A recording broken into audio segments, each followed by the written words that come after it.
Greetings everyone, कैसे हैं बेटा आप सब। तो आपकी वर्कशीट आ गई है शिक्षा निदेशालय राष्ट्रीय राजधानी क्षेत्र दिल्ली की। ये आपकी बेटा 8th क्लास की सामाजिक विज्ञान की वर्कशीट है और पाठ है हमारा संसाधन। यहाँ विद्यार्थी को अपना नाम लिखना है और यहाँ अपने कक्षा अध्यापक का नाम लिखना है। वर्कशीट नंबर है 2, प्राकृतिक संसाधन हमारा आज का टॉपिक है।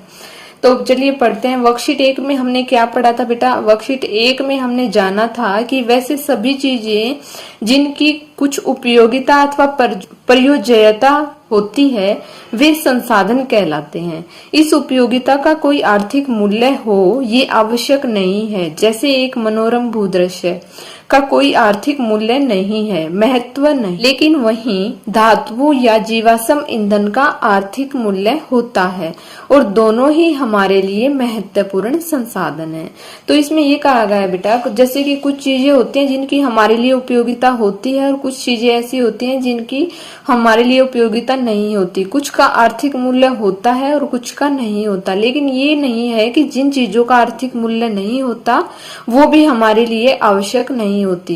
देखिए जैसे जीवाश्म ईंधन है और वहीं धातुएं हैं, तो उनका ये नहीं है कि उनका कोई आर्थिक मूल्य है नहीं है तो उनका वे हमारे जीवन में जो है महत्वपूर्ण नहीं है। ये सारी चीजें जिनका चाहे आर्थिक मूल्य हो या ना हो सभी हमारे लिए महत्वपूर्ण है। अब प्रश्न उठता है कि क्या सभी संसाधन जो हमने पिछली वर्कशीट में वर्गीकृत किए थे एक जैसे स्रोत से प्राप्त होते हैं या अलग अलग स्रोतों से प्राप्त होते हैं। तो आप पिछली वर्कशीट में देखिएगा बेटा कि हमने कौन कौन से संसाधन या स्रोत पढ़े थे। आइए एक गतिविधि करते हैं।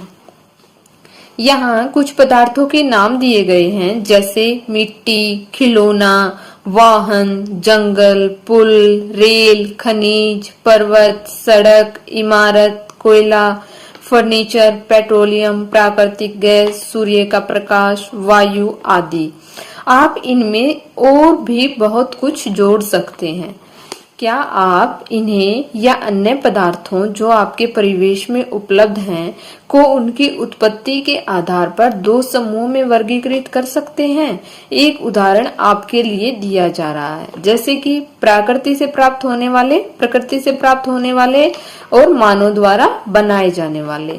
यहाँ पर देखिए बेटा, हम इन्हीं को यहाँ पर जो है बांटते हैं कि कौन से हमारे लिए प्राकृतिक संसाधन है और कौन से जो है मानव निर्मित हैं। तो प्रकृति से क्या मिलता है बेटा हमें? मिट्टी, जंगल, खनिज, पर्वत, कोयला, पेट्रोलियम, प्राकृतिक गैस, सूर्य का प्रकाश, वायु, ये सारी चीजें हमें बेटा प्रकृति से मिलती हैं। और नेक्स्ट है मानव द्वारा बनाए जाने वाले। मानव द्वारा क्या बनाए जाते हैं बेटा? मानव द्वारा खिलौने बनाए जाते हैं, वाहन, रेल, सड़क, इमारत, फर्नीचर और ऐसी जितनी भी चीजें हैं वो यहाँ पर आप इंक्लूड कर सकते हैं। आगे है बेटा कि अब पहले कॉलम ने हमारे द्वारा लिखे गए पदार्थों के बारे में क्या पता चलता है कि पहले कॉलम में हमारे द्वारा लिखे गए पदार्थों से क्या पता चलता है कि क्या ये हमारे लिए उपयोगी हैं।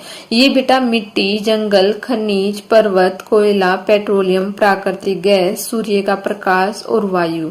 तो क्या है बेटा ये हमारे लिए उपयोगी हैं? तो हम यहाँ पर लिखेंगे हाँ। यहाँ हम लिखेंगे हाँ, ये हमारे लिए उपयोगी हैं। आगे है बेटा, इन पदार्थों में क्या एक जैसी बात है? क्या एक जैसी है बेटा कि ये प्रकृति का उपहार है या मानव द्वारा निर्मित है? तो ये बेटा क्या है हमारे लिए?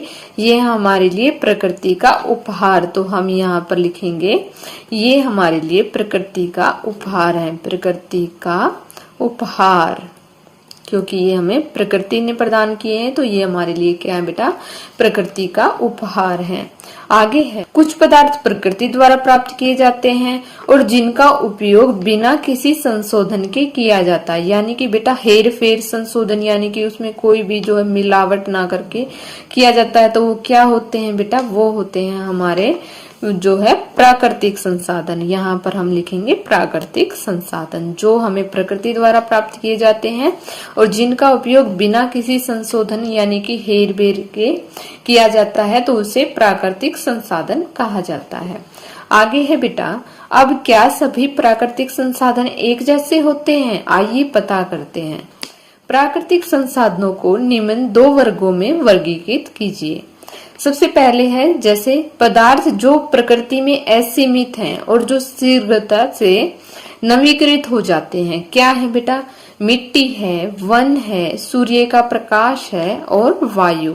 ये क्या होते हैं बेटा? ये हमें शीघ्रता से जो है नवीकृत हो जाते हैं और ये असीमित हैं। वायु है जो है हर जगह है और वो असीमित है।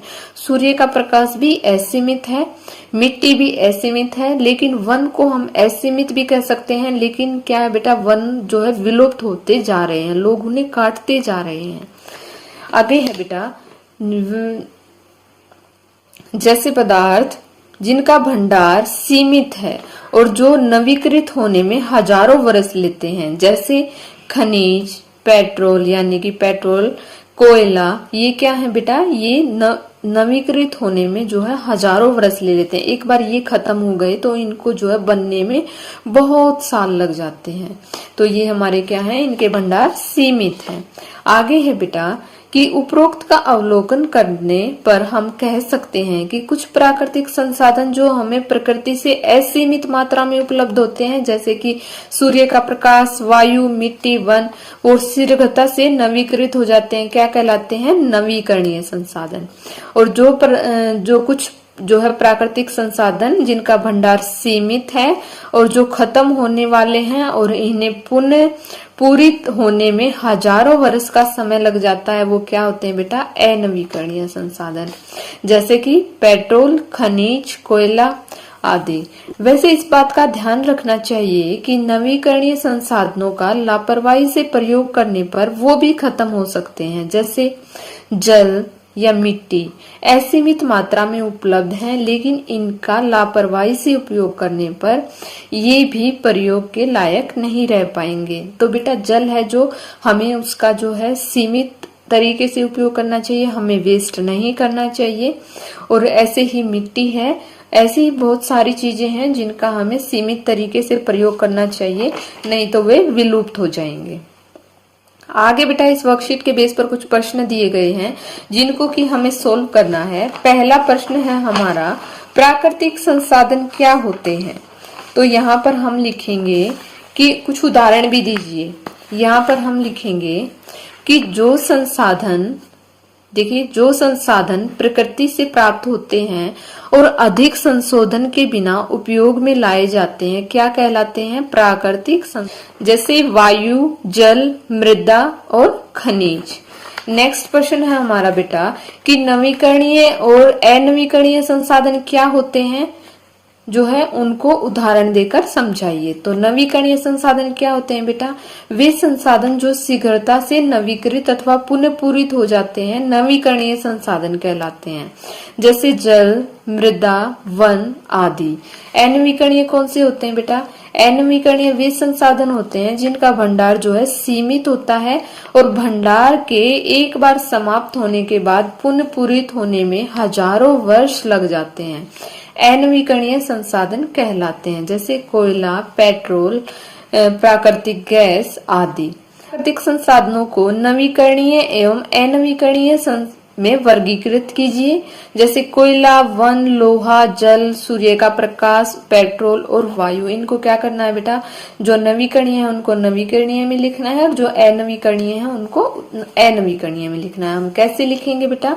देखिए, नवीकरणीय संसाधनों में क्या आएगा बेटा? या इसमें आएगा वन, जल, सूर्य का प्रकाश और वायु। अनवीकरणीय में क्या आएगा? कोयला, पेट्रोल और लोहा। आगे है बेटा कि मीठे पानी के स्रोतों के खत्म होने के बाद पृथ्वी पर जीवन विषय पर एक काल्पनिक कहानी लिखिए। कहानी लिखनी है बेटा आपको, एक कोई भी आपको मनगढ़ंत सी कहानी लिखनी है कि सोचिए अगर मीठा पानी यानी कि पीने का पानी खत्म हो जाएगा तो क्या करोगे। तो यहाँ पर मैंने एक लिखी है कहानी कि एक बार एक अजय नाम का लड़का था। उसके गांव में पानी की कोई कमी नहीं थी। वे सब ज्यादा से ज्यादा पानी वेस्ट करते थे। अजय जानता था कि पानी हमें देखकर यूज करना चाहिए, लेकिन उसकी इस बात पर सभी गांव वाले उसका मजाक उड़ाते थे। ऐसे ही समय बीतता गया और एक दिन ऐसा आया कि अकाल पड़ गया, लोग पीने के पानी के लिए तरस गए। तो उन सभी व्यक्तियों को समझ आया कि अजय ठीक बोल रहा था।